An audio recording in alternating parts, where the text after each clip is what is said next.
દરેક વિદ્યાર્થી મિત્રોનું યુનિક એકેડમીમાં હાર્દિક સ્વાગત છે. આપણો સબ્જેક્ટ છે ગુજરાતી વ્યાકરણ અને આજે આપણો સિલેબસના એકોર્ડિંગ ટોપિક છે વાક્ય પ્રયોગ. હવે અમુક સ્ટુડન્ટને કન્ફ્યુઝ હશે કે વાક્ય પ્રયોગ એ કેવા ક્વેશ્ચન. તો તમારું જે એક્ઝામમાં કર્તરી કર્મણી ભાવે પૂછાય છે એને જ વાક્ય પ્રયોગ કહેવામાં આવે છે. બરાબર. તો ગુજરાતી વ્યાકરણના આવા એક માર્ક્સના ક્વેશ્ચન 3 માર્ક્સ તમારા અહીં બની જાય છે. કોમ્પિટેટિવ એક્ઝામના 3 માર્ક્સ દરેકના એક માર્ક્સના ક્વેશ્ચન પૂછાય છે અને પૂછાય જ છે. તમે લાસ્ટ યરના ક્વેશ્ચનો પેપરમાં જોશો તો પણ તમને મળશે, આવનારી એક્ઝામના પણ જોશો એમાં મળશે હવે, અને રિટન મેનમાં પણ મળે છે કે પ્રિલિમમાં પણ હોય છે. તો પછી આપણે આ 3 માર્ક્સ કેમ સ્કીપ કરવું કે જવા દેવું. બરાબર. એટલે આપણે એટલી પ્રિપરેશન કમ્પ્લીટ કરીએ જેથી કરીને ગુજરાતી વ્યાકરણના દરેક ટૉપિકો આપણા કવર થઈ જાય, એક પણ માર્ક્સ પણ સ્કીપ ના થાય અને મેરિટમાં આવવા માટે ફૂલ પ્રેક્ટિસ ફૂલ કોશિશ તમારી હોવી જોઈએ. કેમ કે આપણા માટે તો એક માર્ક્સ ત્યાં બહુ ઇમ્પોર્ટન્ટ છે. એક માર્ક્સ ગયો અને મેરિટમાં રહી ગયા તો રિગ્રેટ થશે ને કે કાશ મને એ ટાઈમે વાક્ય પ્રયોગ આવી ગયો હોત તો. બરાબર. તો એવું થાય છે અને ખાસ કરીને તો નેગેટિવ માર્કિંગમાં અમુક સ્ટુડન્ટ બહુ કન્ફ્યુઝન થતા હોય છે અને એમને નોલેજ નથી હોતું. બરાબર. કેમ કે નેગેટિવ માર્ક્સે તમારા જેટલા રાઇટ ક્વેશ્ચન પડ્યા હોય છે ને એમાંથી જ તમારા રોંગના નેગેટિવ થતા હોય છે. એટલે ગમે તેમ તુક્કા નહીં મારવાના એક્ઝામમાં. જો તમને લાગતું હોય, કેમ કે અમુક સ્ટુડન્ટ તો એમાં ને એમાં જ જાય છે કે એમના જેટલા સાચા હોય છે ને મેરિટ એના કરતાં લો પર સ્ટોપ થાય છે, પરંતુ એમના નેગેટિવ માર્ક્સના લીધે મેરિટમાં રહી જતા હોય છે. તો આવી ભૂલો ના થાય. બરાબર. ન્યૂ સ્ટુડન્ટ તો હજુ નવા છે, એમને એક્સપિરિયન્સ નથી, પરંતુ ઘણા ઓલ્ડ સ્ટુડન્ટને પણ જોડે આવા એક્સપિરિયન્સ થયા છે. તો એવી ભૂલો ના થાય. તમને લાગતું હોય કે હા 60-70% છે તો જ કરો, અધરવાઇઝ 50-50માં તમે તુક્કા નહીં મારતા. અધરવાઇઝ તમે મેરિટમાં આવવાના હશે ને તો તમારું જેટલું મેરિટ રૂકવાનું હશે ને તમને શું થાય, અરે મેરિટ તો બહુ હાઈ જશે, એના ચક્કરમાં તમે ગમે તેમ ગપ્પા મારીને આવતા હોય અને એ જ ગપ્પા મારવાના ચક્કરમાં તમારા જેટલા સાચા હોય ને એના કરતાં નેગેટિવ માર્ક્સ જતું હોય છે સાચામાંથી. તો આવી ભૂલો ના થાય મેરિટમાં, થોડું વધારે ધ્યાન રાખવું. અને હવે આપણે સ્ટાર્ટ કરીએ ગુજરાતી વ્યાકરણનો ટોપિક વાક્ય પ્રયોગ. સૌથી પહેલાં આપણે જોઈશું કર્તરી વાક્ય રચના. તો કર્તરી વાક્ય રચના કોને કહેવામાં આવે છે? વાક્યમાં જ્યારે ક્રિયાપદનું રૂપ કર્તાના રૂપ પ્રમાણે મુકાય છે. શું કીધું અહીં? ક્રિયાપદનું રૂપ કર્તાના રૂપ પ્રમાણે મુકાય ત્યારે એવી રચનાને કર્તરી રચના કહે છે. આપણી એક વ્યાખ્યા 1 માર્ક્સ અહીં પણ બની જાય છે કે જો મે બી પેપર સેટર તમને એવું પૂછે કે જો વાક્યમાં ક્રિયાપદનું રૂપ કર્તાના રૂપે મુકાય તેને કેવી રચના કહેવામાં આવે છે, તો તમને 3 ઓપ્શન આપી શકે છે, આવી રીતે 3-4. તો પછી આપણને ખબર હોવું જોઈએ કે તેને કર્તરી વાક્ય રચના કહેવામાં આવે છે. હવે એના ઉદાહરણો જોઈએ. મેં પરીક્ષા આપી નહીં. એમાં ડાયરેક્ટલી સેન્ટેન્સ છે કર્તાના રૂપમાં જ. બાએ મને જમાડવા બેસાડ્યો. વિપુલે અથાગ પ્રયત્ન કર્યા. એમાં શું છે કે ચેન્જીસ નથી, ડાયરેક્ટલી કર્તાના જે ક્રિયાપદનું રૂપ છે ને એ પોતે કરતા છે. મેં, બાએ, વિપુલે શું છે, બધા કરતા છે. તો શું કીધું અહીં? વાક્યમાં જ્યારે ક્રિયાપદનું જે રૂપ છે તે કર્તાના રૂપ પ્રમાણે જ મુકાયું છે તો એને કર્તરી રચના કહેવામાં આવે છે. હવે જુઓ કર્મણી વાક્ય રચનામાં શું થાય છે. પહેલે તો કર્મણી વાક્ય રચના એટલે શું? તો જ્યારે ક્રિયાપદ કર્મના જાતિ વચન પુરુષ પ્રમાણે પોતાનું રૂપ બનાવે ત્યારે ક્રિયાપદને કર્મણી કહેવામાં આવે છે.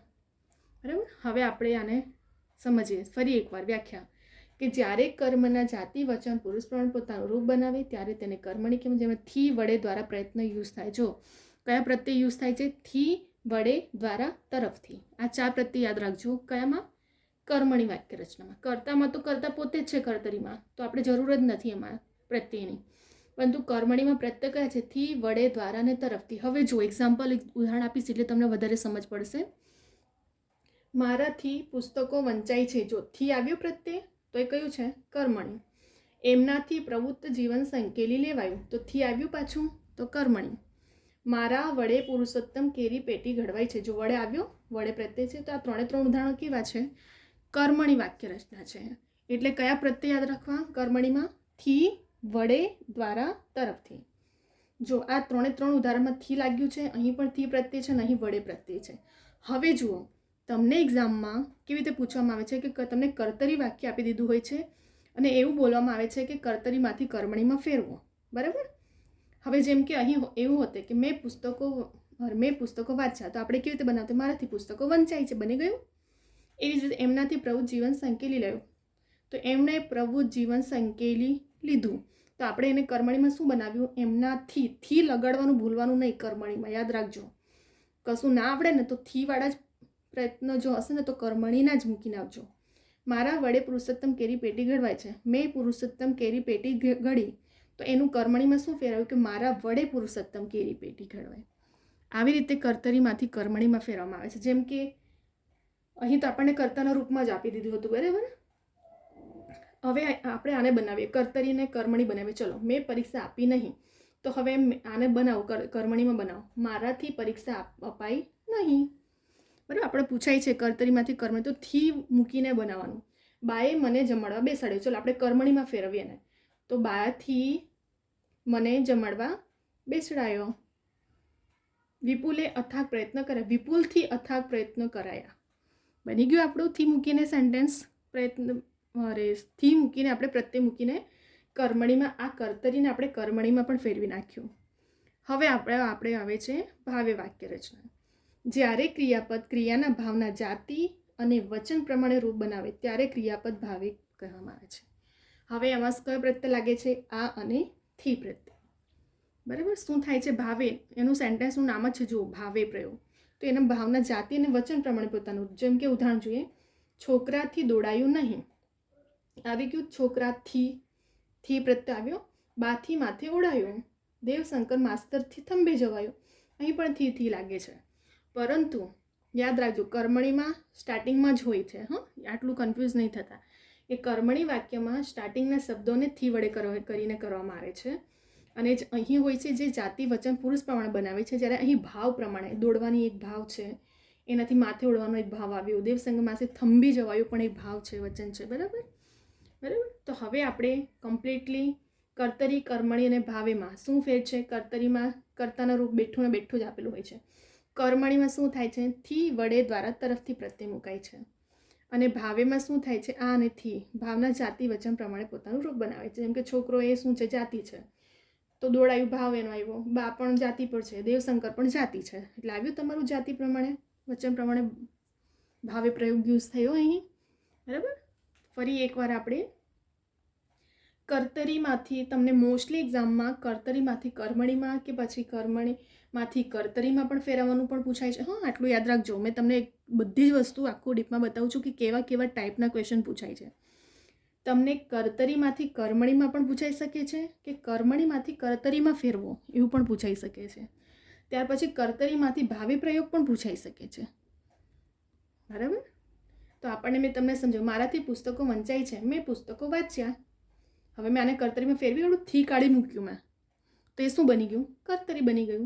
એમનાથી પ્રભુ જીવન સંકેલી લેવાયું, એમણે પ્રભુ જીવન સંકેલી લીધું, બની ગયું કર્તરી. મારા વડે પુરુષોત્તમ કેરી પેટી ઘડવાય છે, મેં પુરુષોત્તમ કેરી પેટી ઘડી. કર્તરીમાં ફેરવી દીધું મેં આ 3 વાક્યને. કર્મણી છે જ, આપણે મેં એને કર્તરીમાં ફેરવી. હવે આ કર્તરી છે એને મેં કર્મણીમાં ફેરવું. ચલો, મેં પરીક્ષા આપી નહીં, મારાથી પરીક્ષા અપાઈ નહીં. વિપુલે અથાગ પ્રયત્નો કરે, વિપુલથી અથાગ પ્રયત્નો કરાયા. તો આ હતું આપણું કર્તરીમાંથી કર્મણી, કર્મણીમાંથી કર્તરી. કર્તરીમાંથી પાછી ભાવે પૂછાઈ શકે છે, તો પછી થી મૂકીને આપણે સેન્ટેન્સ બનાવવાનું, બરાબર. કે છોકરાથી દોડાયું નહીં, બાથી માથે ઓઢાયું, દેવસંગ માસ્તરથી થંભી જાવ, થી વડે પ્રયત્ન આ અથવા થી વડે હશે, બરાબર. તો આપણા કેટલા માર્ક્સ બને છે અહીં? એક તો વ્યાખ્યાના બને છે 3, અને બીજા આપણા તમને પ્રત્યય પણ પૂછી શકે છે 2 માર્ક્સ, બીજું 3 ઉદાહરણ પૂછી શકે છે, ચોથું કર્તામાંથી કર્મણી, કર્મણીમાંથી કર્તા ભાવે. ટોટલ 4-5 માર્ક્સ તો તમારા અહીં બની જાય છે. તો પછી આવા ટોપિકને આપણે શું કરવા જવા દેવું આ વ્યાકરણને? અને એકદમ ઇઝી છે, બરાબર. ફક્ત તમને એનો નિયમ, એનો રૂલ્સ, એને તમારી સમજણ હોવી જોઈએ એને સમજવાની. અને મેં તમને શોર્ટમાં સમજાવી પણ દીધું છે કે કેવી રીતે ઓળખવામાં આવે છે અને કેવી રીતે ફેરવવામાં આવે છે. તો આપણે ફરી એકવાર ફટાફટ રિવિઝન કરી લઈએ, જેથી કરીને તમને કમ્પ્લીટ ક્લિયર થઈ જાય માઇન્ડમાં. કર્તરીમાં શું છે? ક્રિયાપદનું રૂપ કર્તાના રૂપ પ્રમાણે, એટલે એમાં કશું નથી, ખાલી રૂપ કર્તા જ ડાયરેક્ટલી આપી દીધું છે આપણને. મેં પરીક્ષા આપી નહીં, બાએ જમાડવા બેસાડ્યું, વિપુલ અથાગ પ્રયત્નો કર્યા. આમાં કરતા જ છે બધા, બા, મેં, વિપુલ, એમાં કશું ફેર નથી, થી કે કશું નથી લાગતું. કર્મણીમાં શું થયું? કર્મણીમાં કર્મના જાતિ વચન પુરુષ પ્રમાણે રૂપ બનાવે છે, અને થી વડે દ્વારા તરફથી પૂછાયું. કે મારાથી પુસ્તકો વંચાય છે, એમનાથી પ્રૌઢ જીવન સંકેલી લેવાયું, મારા વડે પુરુષોત્તમ કેરી.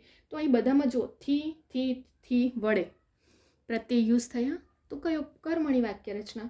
અને હવે જો મેં તમને કીધું કે આને આપણે કર્તરીમાં ફેરવીએ, મારાથી પુસ્તકો વંચાય છે, મેં પુસ્તકો વાંચ્યા, એમનાથી પ્રવૃત્ત જીવન સંકેલી લેવાયું, એમણે પ્રવૃત્ત જીવન સંકેલી લીધું, મારા વડે પુરુષોત્તમ કેરી પેટી ઘડવાય છે, મેં પુરુષોત્તમ પેટી ઘડી. ફેરવી કાઢ્યું કર્તરીમાં મેં. એવી રીતે કર્તરીને કર્મણીમાં ફેરવીએ. ચલો, મેં પરીક્ષા આપી નહીં, મારાથી પરીક્ષા અપાઈ નહીં, વિપુલે અથાગ પ્રયત્નો કર્યા, વિપુલથી અથાગ પ્રયત્નો કરાયા. જો મેં કર્તરીમાંથી કર્મણીમાં પણ ફેરવી નાખ્યું અને કર્મણીમાંથી કર્તરીમાં પણ ફેરવી. અને પરીક્ષામાં એક્ઝામમાં પણ તમારું આવી રીતે જ પૂછાય છે.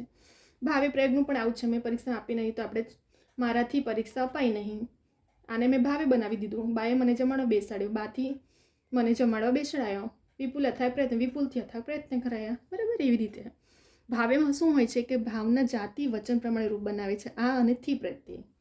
જુઓ ભાવેમાં શું થાય છે, અહીં છોકરાથી દોડાયું નહીં, ડાયરેક્ટલી જ છે કરતા જાતિ. જાતિ કોણ છે? છોકરો. બા પણ જાતિમાં આવશે, દેવશંકર પણ જાતિ છે, તો એ જાતિ પ્રમાણે પોતાનું રૂપ બનાવે છે કે છોકરો તો દોડ્યો નહીં, બાથી ઓઢાયું નહીં, દેવશંકરથી થંભી જવાયું. તો આ જે જાતિ દર્શાવે છે પોતાનું ભાવ વચન રૂપ પ્રમાણે બનાવે છે કે મેં આ કર્યું નહીં, મેં ઓળ્યું નહીં, મેં એમનાથી થંભી જવાયું. બરાબર. આ હતું આપણું ભાવે વાક્ય રચના. તો અહીં આપણા કર્તરી, કર્મણી અને ભાવે વાક્ય રચના કમ્પ્લીટ થઈ ગઈ છે. બરાબર. આવા ટાઈપના ક્વેશ્ચનો ફેરવવાના, કર્તરીમાંથી કર્મણી, કર્મણીમાંથી ભાવે, ભાવેમાંથી કર્તરી. બરાબર. આવા બધા ક્વેશ્ચનો પૂછાયા છે, એટલે માટે તમને આખું ઉદાહરણ સાથે કમ્પ્લીટ ફેરવીને પણ સમજાવ્યું અને તમને ઉદાહરણ આપીને કે તમને કદાચ આવી રીતે પૂછો ડાયરેક્ટલી થી મૂકીને કે આ કયો વાક્ય છે, તો પછી એ પણ ઓળખતા ખબર હોવી જોઈએ કે થી વડે હોય તો પછી કર્મણી હશે. અને જો ફેરવવાનું હશે તો મેં તમને કીધું છે કે થી વડે દ્વારા મૂકીને ફેરવી શકીએ છીએ આપણે. તો કન્ફ્યુઝન ના થાય એનું ધ્યાન રાખજો. અહીં આપણે કમ્પ્લીટ થઈ ગયા આપણા 3 વાક્ય પ્રયોગો. હવે આપણે અહીં સ્ક્રીનશોટ લઈ શકો છો તમે, અને જે રીતે મેં કહું છું કે નોટબુકમાં લખો, જેથી કરીને એક્ઝામના ટાઈમે મેન પ્રિલિમમાં બધી એક્ઝામમાં તમને કામ લાગશે રિવિઝન કરવા માટે. બરાબર. અને પ્રેક્ટિસ તો ઇમ્પોર્ટન્ટ છે. એક વખત જોઈ લેવાથી નહીં, વિડીયો ડાઉનલોડ કરો, સ્ક્રીનશોટ લો, ઘડીએ જુઓ, જેથી કરીને જ્યાં કન્ફ્યુઝન થતી હોય તો ક્લિયર થઈ જશે તમને. બરાબર. તો અહીં ઘણા બધા જેવી રીતે મેં કહું છું કે સ્ટુડન્ટ નથી કરતા કોચિંગ, તો એ લોકો વિડીયો જોઈને આવી રીતે યુટ્યુબ પરથી, અને મારા દરેક ગ્રામરના કે દરેક તમે ટોપિકના વિડીયો જોશો ને એ મેં એવા સિલેબસના એકોર્ડિંગ લાવીશ કે જે દરેક એક્ઝામમાં તમને ઇમ્પોર્ટન્ટ હશે.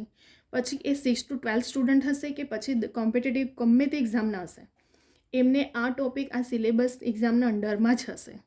તો દરેક માટે આ સ્ટુડન્ટ માટે આ વિડીયો યુઝફુલ છે. બરાબર. અને તમે શોર્ટ મેથડથી આ ટ્રીક પ્રમાણે ઓથેન્ટિક બુકના નિયમો શું છે ગ્રામરના, મેં એવી જ રીતે તમને વ્યાકરણની પ્રિપરેશન કરાવી રહી છું.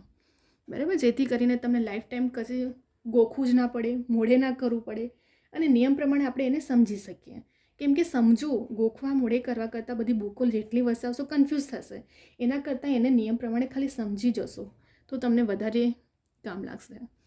તો અહીં આપણે હવે વિડીયોનો સ્ટોપ કરીએ છીએ. બરાબર. ઘણા બધા વિડીયો વિદ્યાર્થી સ્ટુડન્ટને જુએ છે વિડીયો, તો લાઈક કરો, શેર કરો, સબસ્ક્રાઈબ કરો, બીજા બધા સ્ટુડન્ટને પણ શેર કરો, જેથી કરીને દરેક સ્ટુડન્ટ સુધી વિડીયો પહોંચે. ઘણા બધા સ્ટુડન્ટો જોઈ છે પણ લાઈક કમેન્ટ કરવાનું ભૂલી જતા હોય છે. તો લાઈક કરો, કમેન્ટ કરો, શેર કરો. અને જો કન્ફ્યુઝન કશું હોય તો મારી ઇન્સ્ટાગ્રામની આઈડી છે કવિતા યુનિક એકેડમી, એમાં તમે મને મેસેજ કરીને કોઈ પણ ક્વેરી હોય તો પૂછી શકો છો. બરાબર. કવિતા યુનિક એકેડમી મારી ઇન્સ્ટાગ્રામની આઈડી છે. એમાં પણ તમે મને કંઈ પણ ક્વેરી ક્વેશ્ચન હોય એક્ઝામના રિલેટેડ તો મને ક્વેશ્ચન મેસેજમાં કરી શકો છો કે ક્વેરી પૂછી શકો છો. બરાબર. તો અહીં આપણે 3 ટોપિક કમ્પ્લીટ થઈ ગયા છે વાક્ય પ્રયોગોનો.